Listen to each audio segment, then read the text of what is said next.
my pleasure to introduce our next MA paper by the fabulous Taylor Martin.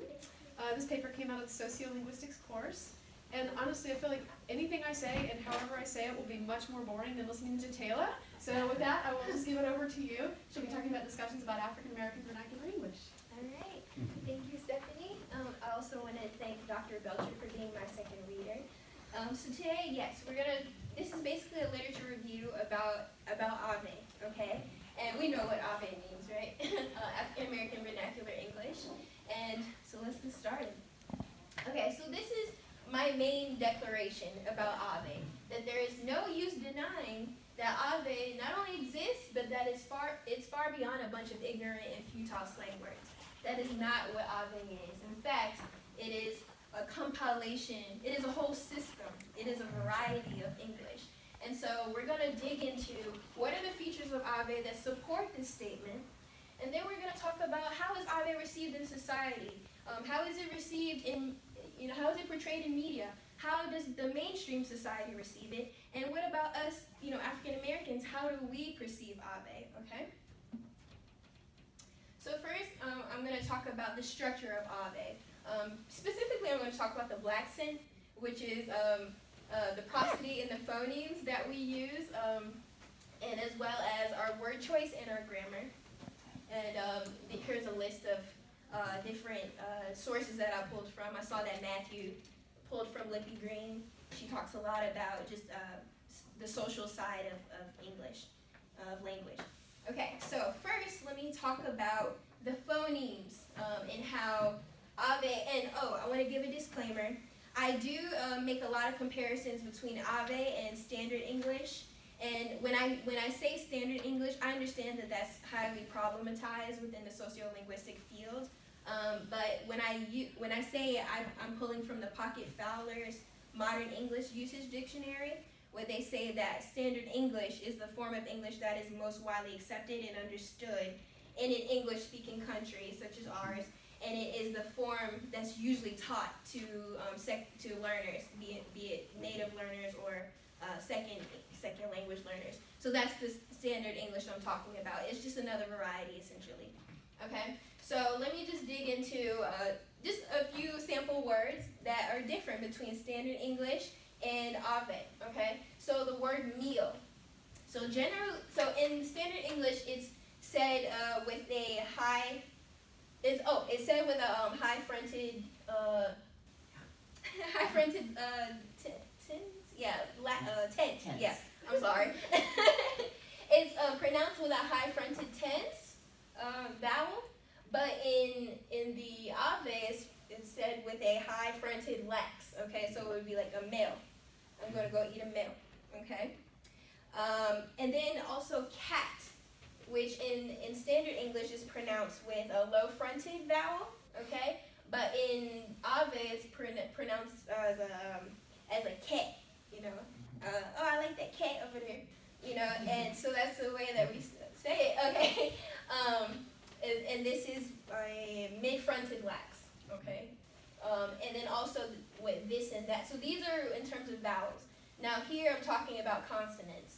So with this and that, for example, in Ave we tend to use a voice alveolar stop. So this instead of that, instead of this. With the voice interdental fricative. Same with that. So that instead of that. Okay. As well as smooth. Okay, which in Ave is actually pronounced with a v, with a voice labiodental fricative.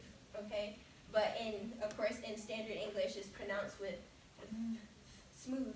Okay, voice interdental fricative. Oh, and lastly, I'm talking about deletion, which is another aspect of pronunciation, where one of the phonemes in a consonant cluster can be taken out, such as in the word test, where it's just pronounced test. Okay, so those are just some examples.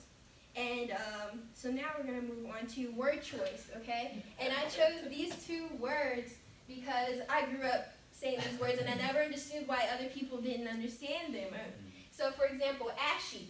Okay, I think that word is kind of more understood now in the mainstream, but that is a specifically Ave word, and it refers to the dry parts in our skin that actually look white, okay? And usually, and for African American people, since we tend to be darker, that whiteness shows up more. And so it's called ashy because it looks like ash on your skin, okay? And so that's an example of ashiness, as well as a kitchen. Kitchen actually refers to the back of the neck hair, the nape hair, that tends to be very kinky.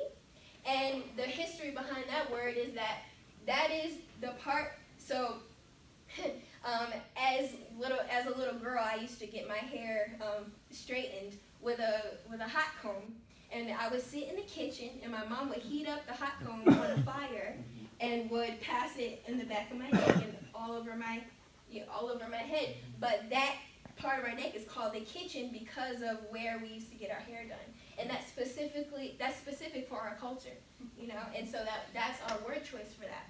And Smitherman talks about those words.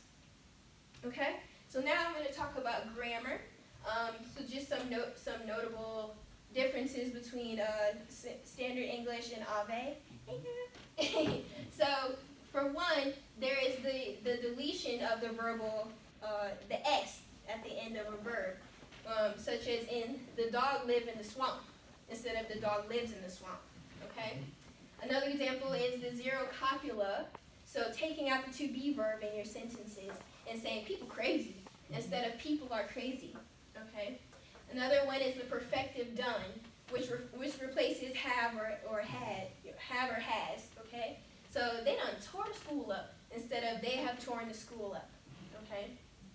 Lastly, the absence of the possessive S or the genitive. So he came over to that girl house instead of he came over to the girl's house. Okay. All right, and that is specifically talked about in Bell 2014. That's one of the books we use in our course. Okay, and then so we talked about this system of Ave, and now I'm going to talk a little bit about variation. Who is it that actually uses Ave? You know, there is a stereotype or a general understanding that black people use it, of course, but according to studies, Lippy Green says that 80 to 90% of people who use Ave are African American. Okay, so that goes to say that there are other populations that can use it, and that's because language is something that's used through exposure. You know, you gain it through exposure.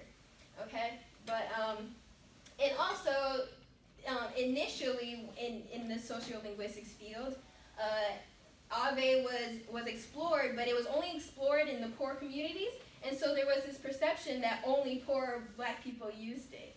But as the research, you know, became more developed, we came to find out that the variation is very wide. There are many classes of people who use it from different regions. The Ave in New York is different than the Ave here in Georgia, or the West Coast from the East Coast. Okay, and that could be shown even in rap, and especially through creative outlets and how people use Ave from their region. Okay. So now let's just talk about how is Ave received in society, okay? So, and I'm quoting myself here, is, okay, Martin 2019. It is a stigmatized variety of a stigmatized people, yet at the same time it represents the cultural autonomy of its people, okay? So Ave represents me, it represents Imani, it represents Haley, you know? But at the same time, we're stigmatized people, so therefore our language is stigmatized, okay? So I'm going to dig deeper into that, looking first at how it's portrayed in the media, okay? And I specifically wanted to look at minstrelese culture. Minstrelese is actually a TV comedy that used to pass during like the Jim Crow law days, okay, where black people were being portrayed as stupid, docile, sexually preoccupied, and the way that they spoke in these shows actually was a misusage or exaggeration of Ave. And a lot of the things, or a lot of the features in the speech in these shows did not correlate with actual Ave system. So, for example, keeping the copula to be in a sentence. So saying we is supposed to go instead of we supposed to go. Okay, because we just talked about how there's a zero copula, but here they're adding the copula. Okay, or using am in place of is in a lot of sentences, like we am here. Like no, nobody uses that, you know. But that's what these shows used to say. Okay, and so essentially, I'm saying this to say that there is essentially this white versus black paradigm that actually minstrelese is something that we see all the time on TV even today, through black people being portrayed as just baby mamas and drug dealers on the street and hoodlums, you know, and so this concept of Ave is always attached to this type of vision of black people, okay, and so we'll just think about that. Media influences the mainstream, okay? So now let's talk about how does the mainstream feel about us, okay? And so Hoffman talks about how there is a stigmatization of otherness, and us as black people are the other, okay? We are not the majority, okay? And so there is this idea that if you are sticking close to the way you speak, then you need to talk right. You lack education. You're a cultural rebel, okay? You need to just get it right, get it together. And I'm going to talk a little bit later about how that same narrative is being spoken by black people ourselves, okay? But mainstream, you know, in the mainstream through education in the school systems, black children are being reprimanded for their uses of Ave, okay? And how that is a illegitimization of our identity, okay? And so then we're called to assimilate, you know, this idea of assimilating and letting go of our identity via our language and the way that we speak. Okay, so now I'm going to talk about Ave in the African American community. Now there are two sides to it. So one side is where it's pro Ave, and then there's another side that that says exactly what the last slide says. You know, like, oh, we just need to get it right. So talking about the pro Ave side, there's this idea that assimilating to standard English is actually a rejection of our own identities, which I already talked about, and that if you try to code switch, you know, like using Ave at home and then using standard English here, you know, at school or whatever, that you're a cop out. You selling out. Come on, man. You know, and that essentially that standard English is a linguistic colonialism, you know, of our identity. Okay, then there's also this idea of, oh, I'm code switching because I just want to sound proper, you know, but I still love my people, you know, and it's like, why is it that we have to feel like we have to sound educated? If you're educated, then you're educated. Why do we have to sound that way, you know? And then lastly, there's a push, okay, thank you. There's a push within the African American community of using Ave as a tool in order to teach standard American English, almost like abridging all of the class materials into this Ave material. So that's the pro Ave side, and then on the side against Ave within the African American community, it's just seen as just Ave is just incorrect English, and that if you're using it, then that you're not progressing as a black person. Okay, we finally have access to education. Get it together, people. And this is said by big voices in the African American community, like Maya Angelou. Even she espouses to that ideal. Okay, and also the same people who say this are people who speak Ave and they use it when they speak, but in their writing they're using the standard English. And so there's this idea of like, oh, you know, I'm speaking this way, but I still hold true to standard English because see how I write? You know, I'm educated. See, you know, and it's almost like a hypocrisy.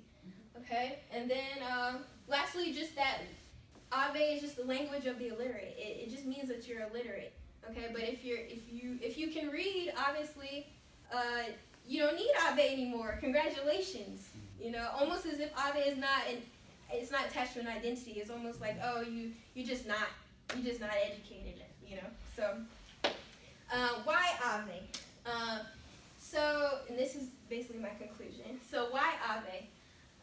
Ave is so important for the African American community. Again, like I said, it's a symbol of our solidarity as a people. I do believe that it's something that should be used fluidly, you know, depending on where, like I said, there are many variations. And if you are an educated Black person who uses Ave in your own way, maybe you don't even have the phonemes or the grammar, but maybe just in your prosody, the way you speak when you're on the phone, how people can tell that you're Black. That is Ave in and of itself, okay? So it's something that's untouchable, and it's something that's subconscious, okay?